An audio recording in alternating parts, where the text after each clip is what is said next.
ఈరోజు దీపావళి సెలబ్రేట్ చేసుకోవాలి కదా, మనం క్రాకర్స్ అని కాల్చొద్దు, సరేనా? బుజ్జి బాబులు ఉంటారు కదా, నువ్వు ఫ్రెండ్స్ ఉంటారు కదా, బుజ్జిగా భయపడతారు కదా, మళ్ళీ మన మ్యాక్స్ గాడ్లా ఉంటారు కదా, డాగ్స్ ఉంటాయి కదా, భయపడతాయి కదా, పేల్చొద్దు, ఓకేనా? నువ్వు భయపడతావు కదా సౌండ్స్కి. మనం షాపింగ్ మాల్కి వెళ్ళిపోదామే. ఎటు వెళ్దాం? ఇన్నర్ మాల్ వెళ్దామా, ఫోరం మాల్ వెళ్దామా? చెప్పు, ఎటు వెళ్దాం? మంజీరా మాల్ వెళ్దామా, లులు మాల్ వెళ్దామా?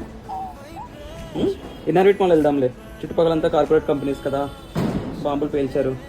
రెసిడెన్షియల్కి లాంగ్లో ఉంటాం కదా, అప్పుడు షాపింగ్ మాల్కి వెళ్ళిపోదామా? సరేనా? అమ్మ, నువ్వు, నేను వెళ్ళిపోదాం, ఓకేనా? మ్యాక్స్ని కూడా లాంగ్ పంపించేసాము సౌండ్స్ లేని ప్లేస్కి, వాళ్ళు లేడు, భయపడాడు, సరేనా? సరేనా? బుజ్జి బేబీ హ్యాపీ దివాళీ చెప్పేద్దామా అందరికీ? హ్యాపీ దివాళీ. ఇంకెళ్ళిపోదాం పదా, అమ్మో సౌండ్స్ వచ్చేస్తున్నాయి. మనం హిప్పో ఎక్కేసేద్దాం, ఈ నర్బిట్ మాల్లో దిగిపోదాం, అక్కడ టైం స్పెండ్ చేద్దాం సౌండ్స్ లేకుండా, ఓకేనా? హ్యాపీ దివాళీ బుజ్జి బేబీ.